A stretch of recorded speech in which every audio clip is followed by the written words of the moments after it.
Greetings and welcome to another day of landscape photography. So I did a video a little while ago about why I feel it's important to have compositional balance in the images that I create. So by compositional balance, I mean having a base and two bookends and maybe even a ceiling just to contain whatever it is that you're trying to say with the image that you're attempting to create. One of the things that I touched on with that video is paying attention to the edges of the frame. And today I'm just down from Shepherd's Crag in the Borrowdale Valley, and I've found a view of, I think it's the Lodore River. It might be even Derwent, the River Derwent. I don't know. It feeds Lodore Falls. But it's a lovely view, gap in between the trees. I'll show you on the stills camera the view in a second. But as I was playing with the composition, it just suddenly triggered a thought inside my head that what I was actually doing was paying attention to the edges of my frame. So I thought, right, okay, now I found myself doing it, let's create a video that tries to demonstrate the idea and also why it's so important. I will leave a link to the compositional balance video in the description below. So I'm going to swap to the stills camera now, principally because this Osmo won't zoom in and out, whereas with the stills camera I can zoom in and out, and I can kind of talk to you and show you what it is that I'm trying to do. Please bear in mind with the stills camera that the video footage will be shot in a 16:9 format, so you're going to have to, I'm actually trying to shoot a square, so you're going to have to imagine the left and right hand edges as you look at the footage. So let's swap to the stills camera now, and I'll talk you through the decisions that I'm making that hopefully lend themselves to a reasonable composition. Okay, welcome to my stills camera. So, bear in mind for a minute, as I said, this is 16:9. Let me just go manual focus for a minute. There we go. So my frame is sort of, you know, there to there, roughly, because I'm going to create this image as a square. Now, in some respects, the fact that you can see it in 16:9 is an advantage, because you can actually see the distractions that I'm trying to avoid. Now, the purpose behind the image is, I think, relatively straightforward. A flowing body of water moving towards us and then disappearing off the bottom left-hand corner. Now, if the viewer chooses to read the content the other way around, that doesn't really matter. I often say when I'm judging competitions that in England we are taught to read English from left to right. So therefore it would actually be more natural to read the image from this corner and then all the way up to the top, and then you have this sort of splash of colour to stop the eye from going any further. So, you know, that's the story. The image is about atmosphere, maybe even a touch of noise as well. You can probably hear the noise of the water in the background. I'm afraid there's not a huge amount I can do about that.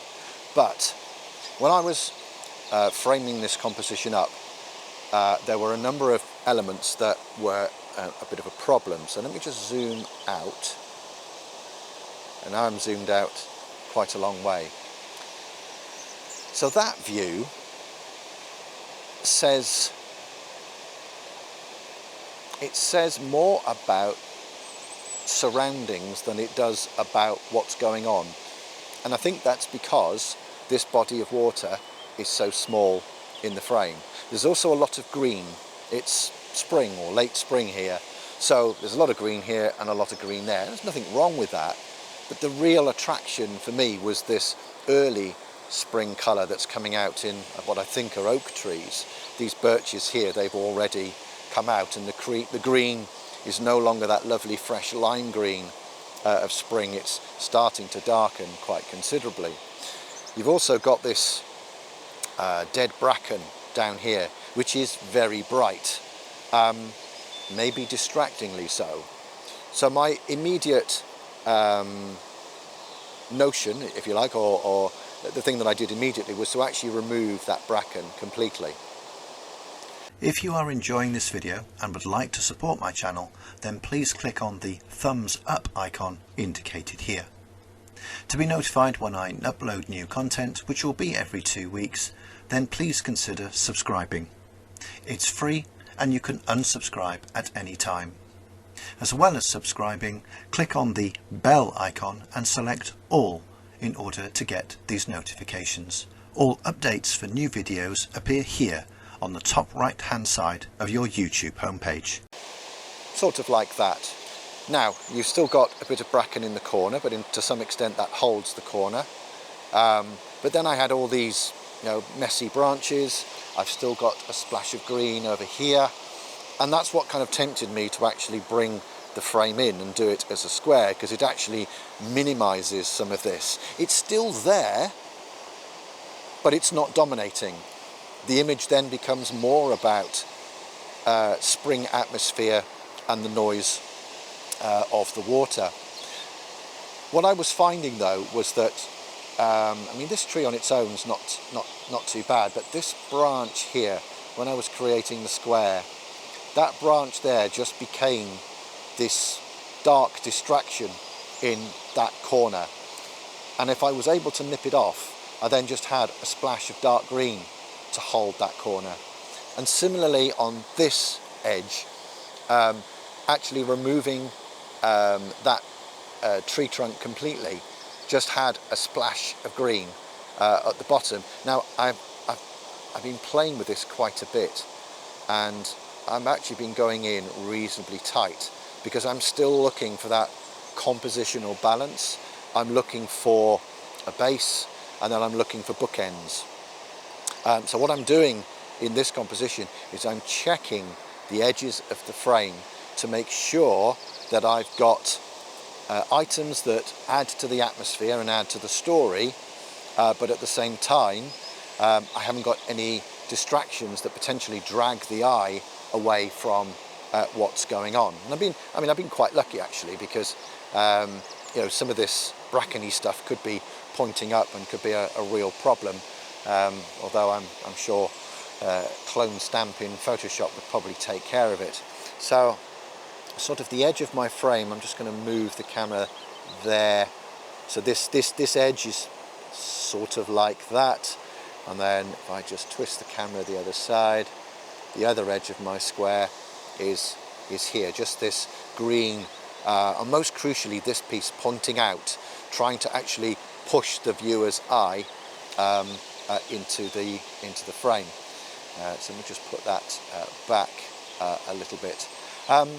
In terms of other technicalities, so I'm going to focus roughly a third into the scene, probably sort of on this tree here. I will use f8 because that will give me a reasonable depth of focus. I don't think it's absolutely crucially critical that everything in the frame is pin sharp front to back, because the image is more about atmosphere and noise than fine detail. So third in, f8 should probably do it. I have backed off the exposure though by 2/3 of a stop, and that's just to try and control some of the highlights, certainly the reflections coming off the leaves. I could use a polarizer, but it's completely overcast. There's no direct light. I honestly don't think a polarizer would help me particularly, and I think with losing the 2 stops of light, these flows of water would become a little bit slimy, whereas maintaining a relatively quick shutter speed would help to retain some of the details. Certainly in these pieces here, you'd actually still be able to see those flows of water. So that's just talking you through what I've been doing to check the edges of my square and make sure that everything within my square is adding to the story, to the notion and to the idea that I'm trying to create.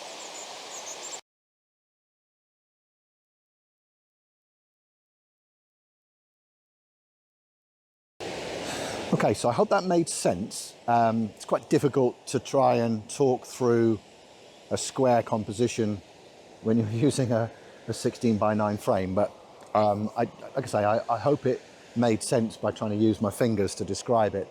Perhaps what I should have done with the benefit of hindsight was actually used my framing device, my view catcher, but I think I think my arm would have gotten a bit tired trying to hold it in place. But anyway, never mind. Hopefully it made sense.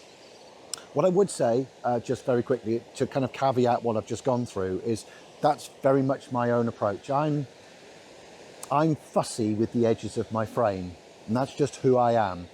I'm not suggesting for one moment that everybody should be fussy with the edges of their frames, but I would have to say, certainly with my competition judging, images that I look at where it's very clear that the author has thought about how they're presenting their idea, their story, or whatever it is, they do tend to score higher because it's much clearer what is it that the author's trying to say with the image. You're not sort of, looking around and wondering, oh, why is that there? Why is that there? And, your eye isn't jumping around. But like I say, it's very much a personal approach. Just one more thing, technically, I'm just going to move the video around. Where's my camera gone? There it is. Because of the slope of the bank here, I actually had to have the back legs of the camera, the tripod, low down, because otherwise the camera tipped forward. I don't often raise the center column, but in this particular instance I had to, in order to try and get above, as much as possible, above the dead bracken. So you'll have seen that in the B-roll right at the very beginning, that I did that. I'm just trying to see if I can get a view of the camera in the corner. The thing keeps correcting itself. Where's me? There's me. There we go. You can just about see the camera in the corner there. I don't normally do that because that tends to introduce, or can introduce, the risk of camera shake. Now it's quite still today, so I think the risk of camera shake is relatively minimal. But it's just to kind of, point out that ordinarily I wouldn't take that approach. So, hope it's been interesting, hope it's been helpful and useful. As ever, thank you so much for watching and supporting my channel. And until the next one, thank you very much.